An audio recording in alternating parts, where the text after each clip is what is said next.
Everyone, क्या ये video आप तक पहुंचा है बिकॉज आप भी 9th क्लास में हैं? नहीं है 9th क्लास में, लेकिन कुछ ऐसी मिस्टेक्स करते हैं जिससे कि आपकी पढ़ाई जो है वो उतना रिजल्ट नहीं दे पा रही है जितना एक्चुअली उसे रिजल्ट देना चाहिए। देखो, आपने यहां पर इस वीडियो तक पहुंचने का एक रास्ता पार किया है, लेकिन अगर आपने ये वीडियो नहीं देखा तो ये 10 गलतियां आप रेगुलरली अपनी लाइफ में करते रहेंगे जब तक कि तुम पढ़ाई चलती रहेगी। तो मैं यहां पर बता देती हूं, आज मैं आपको बताने वाली हूं, हर एक स्टूडेंट ये 10 गलतियां करता है जब तक उसे नहीं पता चलता है। जाने अनजाने में ये 10 गलतियां कब उसका एक हैबिट बन जाती है और वो हमेशा यही क्वेश्चन पूछता है कि मैम क्यों मेरे नंबर नहीं आ पा रहे हैं, क्यों मैं इतने घंटे पढ़ाई कर रहा हूं फिर भी मैं टॉप नहीं कर पा रहा हूं, मैम मेरी ऐसी क्या कमी रह जा रही है पढ़ाई के अंदर कि इतना ज्यादा मेहनत करने के बाद में भी, दिन रात एक करने के बाद में भी, रात को तक लेट तक पढ़ना, सुबह लेट तक जगते रहना और उसके बाद में 1-2 घंटे की नींद लेने के बाद में हम फटाफट से स्कूल जाने के लिए रेडी हो जाते हैं। मैम फिर भी क्या ऐसी गलतियां हैं जो हम करते हैं और फिर हमारा रिजल्ट जो है हमें संतुष्ट नहीं करता है, हमें रिजल्ट से खुशी नहीं मिल रही है। तो यहां पर इस सेशन में मैं बताने वाली हूं आपको वैसी 10 गलतियां जो हर एक स्टूडेंट करता है, बट आई डोंट वांट कि तुम वो गलतियां करो। तुम उस गलतियों से कैसे बच सकते हो? तुम्हारे नोन में है, तुम खुद वो पर्सन हो या जो कोई भी 9th क्लास में है या पढ़ाई कर रहा, उसके साथ में ये वीडियो जरूर से शेयर कर देना, जरूर से उन्हें ये बता देना बेटा ये 10 गलतियां मत कर। पढ़ाई कर रहा है लेकिन पढ़ाई करने के साथ में क्या नहीं करना है तुम्हें, ये भी जानना बहुत ज्यादा जरूरी है। तो बात करते हैं हम लोग, बच्चे ज्यादातर ये क्या करते हैं, गलतियां करते हैं। आप भी बेशक एक बार इस सेशन को एंड तक देखोगे तब कहोगे कि यस मैम हम भी ये गलती करते हैं, हमसे भी ये गलती होती है। तो वो सारी गलतियां देखने के बाद में तुम मुझे यहां पर कमेंट सेक्शन में प्रॉमिस करके जाओगे कि मैम आज तक हमें रियलाइजेशन नहीं था, लेकिन अब क्योंकि हमें ये पता चल चुका है, अब हम ये प्रॉमिस करते हैं ये गलतियां कभी नहीं करेंगे आगे। क्या होता है, हमें लगता है क्लास 9 जो है हमारे लिए छोटी क्लास है। अभी तो हम लोग 8th तक थे, तब हम लोग छोटे बच्चे ही थे। 9th में भी हम छोटे ही होते हैं और 10th में अचानक से हमें लगने लगता है कि हम बड़े हो गए। 9th छोटी क्लास नहीं है, ये एक सोचना ही सबसे बड़ी गलती होती है हमारे लिए कि 9th एक छोटी क्लास है। बिल्कुल नहीं है 9th छोटी क्लास। अगर आप बात करते हो 10th क्लास की, अगर मैं तुम्हें बात करके बताऊं 10th क्लास की, तो 10th क्लास में जितनी तुम पढ़ाई करोगे उसका 90% पार्ट तुम ऑलरेडी 9th में पढ़ चुके होते हो। यस, 90% पार्ट तुम ऑलरेडी 9th क्लास में पढ़ चुके होते हो। तो क्लास 9th को बिल्कुल बर्बाद नहीं करना है बेटा, तुम्हें बिल्कुल भी हल्के में नहीं लेना है कि बड़े भैया ने कहा था अरे 9th क्लास में मजे कर ले, पूरा पढ़ाई करने की जरूरत नहीं है, अगले साल तो पढ़ना ही है ना, अगले साल तो पढ़ना ही है। अरे हमारे स्कूल के भैया ने बोला था कि देखो 9th में मजे कर लो तुम लोग, अगले साल तो तुम्हें रात दिन एक करना ही है। बिल्कुल ऐसे मत सोचना बेटा। बहुत सारे बच्चे अपनी 9th क्लास को छोटी क्लास समझ के बर्बाद कर देते हैं। 9th क्लास को छोटी क्लास समझ के बर्बाद मत करना, क्योंकि अभी जो आदतें बढ़ गई, अभी जो तुमने पढ़ाई करना स्टार्ट कर दिया या गलतियां करना स्टार्ट कर दिया, वही तुम्हारी राह बनेगी, वही तुम्हें मंजिल तक लेके जाएगी। तो प्लीज 9th क्लास को तुम बिल्कुल मत सोचो कि ये हमारी छोटी क्लास है। बहुत सारे बच्चे क्या करते हैं, वो कहते हैं मैम मैं 10 घंटे पढ़ते हैं, राइट, मैं 10 घंटे पढ़ता हूं, पढ़ाई करता रहता हूं, लेकिन हाथ में कुछ नहीं आ रहा है, सब कुछ पानी फिर जा रहा है, सब कुछ में पानी फिर जा रहा है। होता है तो हाँ बोलोगे तुम यहां पर कि यस मैम होता है, हम 10 घंटे 12 घंटे पढ़ते हैं लेकिन हाथ में कुछ नहीं आता, इसका मतलब रिजल्ट कुछ नहीं लिखता है, सबके ऊपर पानी फिर जाता है। पढ़ाई में बहुत ज्यादा घंटे लगाते हैं मैम हम लोग, आप देखो टॉपर भी इतना घंटे नहीं पढ़ता है, वो तो खेलता भी है, वो इधर उधर भी जाता है, लेकिन मैं तो क्या करता हूं, सिर्फ और सिर्फ घर पे बैठ करके पढ़ता हूं। फिर भी स्ट्रैटेजीज नहीं करते हो ना, स्ट्रैटेजीज एंड बिना स्ट्रैटेजी के पढ़ना भी सबसे बड़ी गलती होती है। यहां मैंने एक और मिस्टेक आपको बातों ही बातों में बता दी है, तो इन मिस्टेक्स को आपको क्या करना है बच्चा, avoid, don't do these mistakes. बढ़ते हैं फटाफट से आगे। आपके बहुत सारी बुक्स लेने की आदत हो जाती है, क्या हो जाता है, बहुत सारी बुक्स लेने की आदत हो जाती है कि हम जैसे 9th क्लास में, तो जो हमारे सीनियर है 10th क्लास में उसकी बुक्स ले ली, फलान जी के नोट्स ले लिए हमने, अरे मैम ने स्कूल में बताया था उसकी हमने रेफरेंस बुक ले ली, पासबुक ले ली, जो भी तुम कहो उसको कोई भी नाम दो, उसका ले लिया। नोट्स खुद के नहीं बनाए बेसिकली, ये बुक वो बुक उसके नोट्स, फलान जी के नोट्स, भैया ने बोला था कि ये वाला, जैसे मैथ्स की बात करूं, आर डी शर्मा तो निकालनी है तुमको, तो मैथ्स में मैंने वो भी बुक ले ली, इतनी मोटी बुक ले ली, पढ़ा एक भी क्या? पढ़ाई एक भी की क्या? बेटा मैं बहुत मुंह फटू जो ऐसे बोल रही हूं वो तुम्हें बहुत ही गलत लगेगा, हो सकता है सेकंड या थर्ड गलती जो तुम देखोगे तुम्हें लगेगा अरे हमको तो एक आईना दिखा दिया मैम ने, आगे नहीं सुनने की हिम्मत है, हमें नहीं सुनने की हिम्मत है, ये तो हमारे मम्मी पापा की तरह हमें सच्चाई दिखाई जा रही है, हमें नहीं सुनना है। अगर तुम्हें यह लग रहा है दैट मीन्स कि तुम इसी गलती का बहुत बड़ा हिस्सा बन चुके हो, और मैं इस गलती के इस बड़े से कुएं में मैं तुम्हें डूबते हुए नहीं देख सकती हूं। बेटा प्लीज ये गलतियां मत करना। आप बहुत सारी बुक्स बाजार में ये कहा उसने वो कहा उसकी बात पे गए, खिचड़ी पक जाएगी, नहीं। फर्स्ट ऑफ ऑल तुम्हें क्या करना है, सबसे पहले तुम्हारे पास में जो मेन होनी चाहिए वो होनी चाहिए तुम्हारे पास में एनसीईआरटी की बुक। बस बस बस बात बन गई, एनसीईआरटी की बुक तुम्हारे पास में होनी चाहिए। एक एनसीईआरटी की बुक तुम्हारी नैया पार कर देगी, मैं बोल रही हूं जो ध्यान से सुनिएगा। और दूसरा तुम्हारे पास में तुम्हारा एक गुरु होना चाहिए, तुम्हारा एक गुरु होना चाहिए, है ना। तुम्हारे जो टीचर है, जो तुम्हारा रोल मॉडल है, जो तुम्हारे रोल मॉडल है, तुम्हारा जो टीचर है वो तुम्हें क्या करेंगे, वो तुम्हें राह दिखाएंगे। बेटा इसकी भी सुन ली, उसकी भी सुन ली, उसकी भी सुन ली, एक ही सब्जेक्ट है, मैं कह रही हूँ इंग्लिश है, मैथ्स है, इससे भी पढ़ लिया, उससे भी पढ़ लिया, उससे भी पढ़ लिया। सबका तरीका पढ़ाने का अलग होता है, सबके समझाने का तरीका अलग होता है, सबका नोट्स बनवाने का तरीका अलग होता है। तुम इधर उधर में खिचड़ी पका लोगे, और जो 9th में पढ़ोगे जिससे उसी से 10th में भी पढ़ोगे, ये मान के चलना। तो 9th में अपने गुरु डिसाइड कर लो, 9th में बुक्स डिसाइड कर लो, और उसी के साथ में आगे बढ़ोगे। 10th के लिए तुम्हारे लिए सबसे ज्यादा इंपॉर्टेंट है, तुम ये बात मान के चलो, ठीक है। सेकेंड गलती तक यहां पर आ चुके हैं, थर्ड की बात करते हैं, और वो है सिर्फ पढ़ते रहना। मैम आपने बोला एनसीईआरटी की बुक, हम ले आए एनसीईआरटी की बुक। मैम हमने ये जो एनसीईआरटी की बुक है कितनी बार पढ़ ली? मैम एक बार पढ़ ली। किसी ने कहा कि एक बार पढ़ ली, मुझे बताओ एक बार पढ़ लेने से काम बन जाएगा क्या? क्या एक बारी तुमको साइकिल जब दी थी हाथ में, क्या तुमने एक बारी पेडल मारा था और तुम सीख गए थे क्या? एक बारी में ही चलना सिखा दिया तुम्हें? नहीं ना, तुम गिरते हो, तुम उठते हो, तुम फिर चलते हो, तुम फिर गिरते हो, उठते हो, और इस तरीके से सीखते हो। यानी सिर्फ एक बार पढ़ते हो एनसीईआरटी की बुक नहीं काम चलेगा। 2 बार पढ़ ली मैम, आपने कहा एक बार नहीं पढ़ना, 2 बार पढ़ ली, 2 बार पढ़ने से चल जाएगा? नहीं चलेगा। मेरा कहने का मकसद क्या है यहां पर, कि सिर्फ पढ़ते रहने से कुछ नहीं होगा जब तक कि तुम क्या नहीं करते हो, जब तक कि तुम क्वेश्चन प्रैक्टिस नहीं करते हो। यस यस यस, सिर्फ पढ़ते रहने से कुछ नहीं होगा, तुम्हें प्रैक्टिस करनी पड़ेगी, तुम्हें क्वेश्चंस निकालने पड़ेंगे। जब तक तुम क्वेश्चंस नहीं करते हो बेटा, तब तक तुम्हें पता नहीं चलता है कि एग्जाम में क्या आ रहा है, कैसे आ रहा है, कैसे क्वेश्चंस पूछे जाते हैं, कैसे आंसर्स लिखे जाते हैं। ध्यान से सुन, बार बार पढ़ना इस एनसीईआरटी से इसका मतलब ये नहीं है कि तुम हर बार पढ़ के अपना टाइम वेस्ट करो।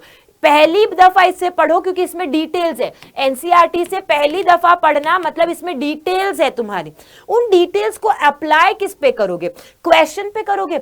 जब अप्लाई करना तुम सीख जाओगे तो तुम्हें पता चल जाएगा क्वेश्चंस को अटेम्प्ट कैसे करते हैं, और जब क्वेश्चंस को अटेम्प्ट करना तुम्हें आ जाएगा तो तुम्हें पता है कि हमारे नंबर्स कैसे आएंगे। क्वेश्चन अटेम्प्ट करना एक अलग चीज होती है और बार बार एक ही चीज को पढ़ते रहना अलग चीज है। मैं एक बात बताती हूं तुम्हें, तुम्हारी मम्मी रोज देख रही है, रोज देख रही है बिरयानी कैसे बनाए, रोज देखती है पाव भाजी कैसे बनाए, अटेम्प्ट करके बनाए नहीं, तुम्हें खिलाए नहीं, तुम्हें स्वाद आएगा क्या? यही रूल इसके साथ में लागू होता है। मैं बहुत बेसिक से एग्जांपल्स देती हूं, आगे 4th पॉइंट की तरफ चलते हैं जो सब जने करते हैं। वो सोचते हैं ज्यादा घंटे पढ़ेंगे तो हमें मिलेगा ज्यादा मार्क्स। बिल्कुल नहीं, ये मैथ्स की इक्वेशन यहां रॉन्ग होती है। आप देखो टॉपर बच्चे जो है वो खेलने भी जाते हैं, बिल्कुल वो कहता है मैं 2 घंटे खेलने गया था, अरे 1 घंटे मैं दोस्तों के साथ में बिताता हूं, 1 घंटा मैं टीवी देखता हूं, और बाकी के 3 घंटे मैं पढ़ता हूं, बाकी के 3 घंटे पढ़ता हूं। ये टॉपर बच्चा करता है, बिल्कुल वो सब जगह अपना प्रॉपर टाइम देता है। तो ज्यादा पढ़ना ये कहीं गारंटी नहीं देता है मेरा बच्चा। ध्यान से सुनना मेरा बच्चा, कोई चीज ये गारंटी नहीं देता है कि ज्यादा पढ़ोगे तो ज्यादा मार्क्स आएगा, ये गारंटी नहीं मिलेगी तुम्हें। ध्यान से सुनो, यहां पर अगर तुम इसी रूल को फॉलो करते रहोगे ना, इसी रूल को फॉलो करते रहोगे कि ज्यादा पढ़ते रहेंगे तो ज्यादा मार्क्स आ जाएंगे, दुनिया खा जाएगी तुम्हें। ये दुनिया तुम्हें कच्चा चबा जाएगी जब तुम ये इसी रूल को फॉलो करोगे। हर जना आएगा वो बोलेगा यार ये दिन भर पढ़ता नहीं है, ये दिन भर पढ़ता नहीं है, फिर भी वो बच्चा एंड टाइम पे मार्क्स ज्यादा ले आता है। और जो अरे तू तो दिन भर पढ़ता था यार, तुझे तो हमेशा मैंने किताबों के साथ देखा, फिर तेरे नंबर कैसे कम आ गए? आई बात समझ में? इन सब से बचना है तुम्हें। तो जो कहता है ज्यादा देर पढ़ो, ज्यादा घंटे पढ़ो तो ज्यादा मार्क्स आ जाएंगे, नहीं। हर एक बच्चा इंडिविजुअल अलग है, तो तुम्हें क्या करना है, तुम्हें यहां पर ज्यादा मार्क्स लाने के लिए ज्यादा घंटे पढ़ने की जरूरत नहीं है। हर बार अपना टाइम टेबल अपने हिसाब से चेक करो कि मुझे किस तरीके से करना है। एक एग्जाम्पल देती हूं मैं तुम्हें, यहां पे एग्जाम्पल दिया मैंने, जैसे कि तुमने क्या सोचा, आज मैम का वीडियो देखा है ना। अच्छा, पहले तो जिनके भी पेरेंट्स यहां पर ये वीडियो देख रहे हैं, वो पेरेंट्स अपने बच्चों को जरूर से ये वीडियो जरूर से दिखाएं। चाहे आपके आसपास में चाचा वाचा जो भी हो, मौसी हो, बुआ हो, तुम वो देख रहे हो तो उन्हें भी शेयर करके दिखाएं बच्चों को कि यस देखो तुम भी यही गलतियां करते हो कहीं ना कहीं, और हमने भी की है। लेकिन हमारे टाइम पे हमें समझाने वाला कोई नहीं था। आज तुम्हारे सामने है बेटा, तुम लोगों के सामने इतने सारे लोग हैं जो तुम्हारे बारे में सोचते हैं, जो इतना ज्यादा सोचते हैं कि वो चाहते हैं तुम ये गलतियां ना करो। तो जरूर से बच्चों को बताना। यहां मैं बताती हूं, एक बच्चा है ना, ये ए बच्चा है, हमारे पास में ए बच्चा है एक, ठीक है। उसने ये वीडियो देखा, उसने सोच लिया ठीक है भाई, कल से पढ़ने बैठूंगा मैं, और मैं दिन के कितने घंटे पढ़ूंगा कि मैंने दिन के 8 घंटे पढ़ने, ठीक है। इस बच्चे ने एक दिन 8 घंटे पढ़ा, 2 दिन भी उसने सोचा अरे जोश भरा पड़ा है मेरे पास, मैं 8 घंटे पढ़ूंगा। तीसरे दिन उसने 9 पढ़ाई, चौथे दिन उसने 9 पढ़ाई, 5वें दिन 9 पढ़ाई, 6ठे दिन 9 पढ़ाई, 7वें दिन 9 पढ़ाई। क्या ये काम करेगा? नहीं करेगा, क्योंकि उसने क्या किया, ज्यादा घंटे पढ़ा लेकिन 2 दिन ही पढ़ा। यहां काम क्या करेगा तुम्हारा, कंसिस्टेंसी काम करेगी। कंसिस्टेंसी काम करेगी बेटा। कंसिस्टेंसी का मतलब क्या है, लगातार काम करना। मैं कह रही हूं तुम यहां पर 8 घंटे मत पढ़ो, है ना। यहां सिर्फ और सिर्फ 8 घंटे ना पढ़ के तुम कितना घंटा पढ़ लो, रोज के 2 घंटे पढ़ लो, रोज के 2 घंटे पढ़ो। कंसिस्टेंसी लाओ, अपनी हैबिट डेवलप करो। 9th में हैबिट डेवलप कर ली, 10th में अपने आप बन जाएगी वो हैबिट। एक हैबिट को बनने में 21 दिन लगते हैं। मैंने कहा तुम चलो, तुम्हारे लिए वो एक हैबिट बनने में 1.5 महीना लगा, तो हैबिट बनते बनते टाइम लगेगी। ये सारी गलतियों को जितना सिखाने में, एक बात और बताती हूं, तुम्हें पता है मैंने शायद अपनी क्लासेस में बताई भी होंगी, मैं एंड में तुम्हें जरूर से ये कहानी सुनाऊंगी कि जितना टाइम है ना एक गलत जो सीखी हुई चीज है उसे हटाने में लगता है, उससे कई ज्यादा टाइम ये लगता है उन गलतियों को सुधार के नई चीज उसे पढ़ाए। तो देखो, ज्यादा मार्क्स अगर तुमको लाने हैं तो तुम्हें क्या करना है, तुम्हें कंसिस्टेंसी मेंटेन करनी है। नेक्स्ट आते हैं, नोट्स नहीं बनाते। तुम क्या नहीं करते हो, तुम नोट्स नहीं बनाते हो। क्यों नहीं बनाते हो? जब नोट्स बनाने की हैबिट नहीं डलेगी तो तुम क्या करो, एग्जाम में बुक्स ओपन करोगे, ये भारी भारी मोटी मोटी किताबों को पढ़ोगे, यानी तुम्हारे पास में एग्जाम में इतना टाइम होगा क्या कि तुम आज दिन के 4 घंटे इस किताब को पढ़ने के दे रहे हो, एक दिन के 4 घंटे दे रहे हो, तो मानो नोट्स नहीं बनाओगे तो एग्जाम में भी तुम क्या 4 घंटे इस किताब को पूरा पढ़ोगे? ये तो गलत हो गया ना, ये तो कतई रूल ही अप्लाई नहीं हो रहा है। तो नोट्स बनाओ, नोट मेकिंग की एक हैबिट डालो। जब तुम नोट्स बनाते हो तो क्या करने में काम आएगा, वो तुम्हें रिवाइज करने में काम आएगा। एग्जाम के टाइम में क्या होगा, तुम्हारा रिवीजन होगा, तुम उसे रिकॉल कर पाओगे, जो पढ़ रहे हो, जो लिख रहे हो उसको क्या कर पाओगे, रिवाइज कर पाओगे, रिकॉल कर पाओगे। खुद के नोट्स बनाओ। अब जब नोट्स बनाने की बात आती है ना, तो बच्चे क्या करते हैं, पूरी लाइनें लिख देते हैं, है ना। नोट्स बनाने में शॉर्ट नोट्स बनते हैं। वो किताब छापनी है तो किताब छपी पड़ी है तुम्हारे पास में, फिर इसी से छाप करके तुम एक अलग किताब बनाने की क्या जरूरत है, तब तो फोटोकॉपी करवा लो। क्यों कर रहे हो? तुम्हें नोट्स बनाने की टेक्निक्स भी आनी चाहिए, जो हम लोग सारे टीचर्स कहीं ना कहीं अपनी क्लासेस में बताते हैं, क्योंकि सब्जेक्ट वाइज डिफर करता है। मैं अपनी क्लास में बताती हूँ कि कीवर्ड्स कैसे याद रखो, वैसे ही मैथ्स के टीचर्स अपने अलग बताते हैं, साइंस के टीचर्स अलग बताते हैं। चलिए, तो नोट्स बनाना है। अभी नोट्स बनाओगे तो तुम्हारे नोट्स हर कोई मांगेगा, जैसे अभी तुम सबके नोट्स मांगते रहते हो कि भैया आपके नोट्स दे दो ना, आपकी तो राइटिंग भी सुंदर है, भैया आपके नोट्स बहुत अच्छे बने हुए हैं, सुना है आपने टॉप किया था, आपके नोट्स दे दो। दूसरों के नोट्स दूसरों को ही समझ में आएंगे, उनकी नोट्स की मदद ले सकते हो, टीचर के नोट्स की मदद ले सकते हो, बट खुद के नोट्स खुद को बनाने। मूविंग अहेड, हार्ड वर्क या स्मार्ट वर्क? अब तुम खुद सोचो, जमाना किसका है, हार्ड वर्क का है या स्मार्ट वर्क का? डेफिनेटली स्मार्ट वर्क का है। तो हार्ड वर्क नहीं करना है तुम्हें, हार्ड वर्क नहीं करना है तुम्हें। जैसे एक एग्जांपल देती हूं, अभी मैंने तुम्हें बोला कि तुम्हें क्या करना है, टीचर्स है, टीचर्स के नोट्स मिलते हैं तुम्हें, टीचर्स की यहाँ पर जो स्लाइड्स होती है, पीडीएफ होती है, वो मिलती है तुम्हें।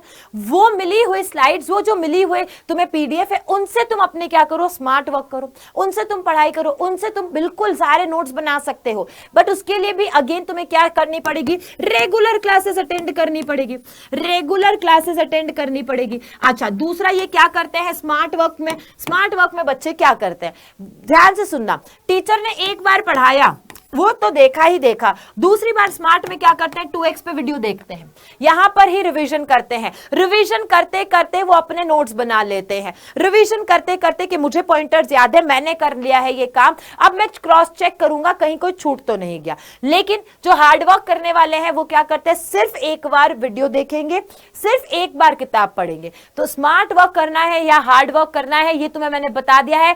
Don't go with hard work, अभी किसका जमाना है, स्मार्ट वर्क का जमाना है। मूविंग अहेड, नेक्स्ट पॉइंट आता है, एक नोटबुक काफी है। पता नहीं क्यों, आई डोंट नो व्हाई, कहीं ना कहीं जब 8th के बाद में 9th में जब बच्चे आते हैं ना, तो वो नोटबुक्स मेंटेन नहीं कर पाते, वो नोटबुक्स नहीं बनाते। स्कूल में भी चाहे ट्यूशन में भी, कहीं पे भी जा रहे हैं, वो नोटबुक्स मेंटेन नहीं कर पाते। वो क्या करते हैं, शुरुआत के एक एक लेसन तो बना लिए, एक लेसन बना लिया, 2 लेसन बना लिया, उसके बाद में हाफ ईयरली तक तो उनकी नोटबुक्स ना खिचड़ी बन जाती है। खिचड़ी, उन्हें खुद ही नहीं पता है बीच में 5 पन्ने किस चीज के लिए छोड़े हैं। फिर मैंने नया बीच में ये चैप्टर शुरू तो कर दिया, लेकिन इसके क्वेश्चन आंसर्स नहीं लिखे हैं। मैथ्स का कोई एक्सरसाइज किया था, उसके बाद में जैसे पहली एक्सरसाइज की, उसके बाद में सीधी मेरी 10वीं एक्सरसाइज आ गई, 10वीं एक्सरसाइज के बाद में वो भी पूरी नहीं है, उसकी क्वेश्चन के सोल्यूशन नहीं है मेरे पास में, बीच में पता नहीं साइंस कहां से आ गई। ये सब गलतियां करते हैं, तुम मत करना। तो तुम्हें एक नोटबुक काफी है, नहीं है, बिल्कुल नहीं है, है ना। पैसा बचाओ, पैसा बचाओ, बट इतना भी मत बचाओ कि तुम्हारे को समझ में ही नहीं आए कि मेरे नोट्स कहां है, कैसे है। अपने लिए सेपरेट सेपरेट, भले 10-10 रुपए वाली रखो, लेकिन सेपरेट सेपरेट नोटबुक रखो कि ये मेरी सेपरेट है, ये मेरी सेपरेट है, ये मेरी सेपरेट है। और अच्छे से जब नोट्स बनाओगे ना, ये नोट्स तुम्हारे एंड वक्त तक काम आएंगे, बिल्कुल बता रही हूं मैं तुम्हें। अरे चलो लाइव एग्जाम्पल देती हूं, यहां पे ही कहीं, ये देखो आपके अमित सर की ये नोट्स, एक नोटबुक, ठीक है, ये आपके Amit sir, Lallan top sir, और ये यहां पर आई थिंक 12th क्लास की है इनकी, है ना। तुम्हें उन्हें बताती हूं, आज तक तुम्हें वो जो पढ़ा रहे हैं, है ना, तुम्हारे सर, उनकी नोटबुक, ये देखो किस तरीके से प्रॉपरली एकदम साफ सुथरे तरीके से उन्होंने काम किया है, और आज तक ये जो नोटबुक है वो तुम्हारे तक काम आ रही है। मान सकते हो एक नोटबुक तुमने अगर 9th में अच्छे से बनाया तो तुम्हें पता है कि 9th की तुम्हारी नोटबुक कहां काम आएगी, कहां काम आएगी, 10th में भी काम आएगी, क्योंकि तुम्हारा लिखा हुआ तुम्हें वहां पर साफ दिखाई देगा। बिल्कुल इसी तरीके से, और जैसे ही देखोगे कि अरे वाह वेरी गुड मिला था मुझे कभी किसी जमाने में, तो तुम्हें बहुत अच्छा लगेगा। So make your notebooks but separate, separate बनानी, एक साथ नहीं बनानी। देन व्हाई सो सीरियस, बच्चे ना इतनी सारी बातें सुन सुन करके ना सीरियस हो जाते हैं। वह भाई घर से प्रेशर आ रहा है, पेरेंट्स कह रहे हैं कि पढ़ ले पढ़ ले पढ़ ले, फिर वहां से प्रेशर आ रहा है, भैया जी कह रहे हैं कि पढ़ ले, देख मैंने इतना अच्छा रिजल्ट ला दिया, तू भी पढ़ ले। सब सीरियसनेस में क्या हो रहा है, सिर्फ पढ़ रहे हैं। बेटा यहां पर खड़ी हूं, तजुर्बे के साथ खड़ी हूं, है ना, और मैं ये चीज कह रही हूं, सिर्फ पढ़ना, सिर्फ सीरियस होके पढ़ने से नहीं चलेगा। मस्ती करो, एंजॉय करो, क्योंकि जैसा मैंने पहले कहा, ये दुनिया जो है ये ऐसी ही है। आपको 9th में बोलेगी पढ़ ले, 10th में बोलेगी पढ़ ले, 11th में बोलेगी पढ़ ले, 12th में बोलेगी पढ़ ले, कॉलेज में पढ़ ले, तब पढ़ ले, फिर आगे जाकर के मस्ती करते रहना, मस्ती करते रहना। मस्ती का टाइम कभी आता नहीं है, आता नहीं है। तो बैलेंस योर लाइफ, बैलेंस बना करके चलो कि मैं अगर 3 घंटे पढ़ रहा हूं तो 1 घंटे खेलूंगा, मस्ती करूंगा। अपने चेहरे पर हमेशा वो ऐसे ना सैड होकर के नहीं घूमना है, ये मम्मी पढ़ाई करनी है, मम्मी जा रहा हूं पढ़ाई। घर से जब घर वालों से बात करते हो तो एंजॉयमेंट के साथ में मस्ती रखो, चेहरे पे बचपना लाओ, कुछ कुछ थोड़ी सी ना गड़बड़े करो, नटखट हरकतें करो पेरेंट्स के साथ में, फैमिली मेंबर्स के साथ में, फ्रेंड्स के साथ में, जरूरी है जिंदा रहने के लिए।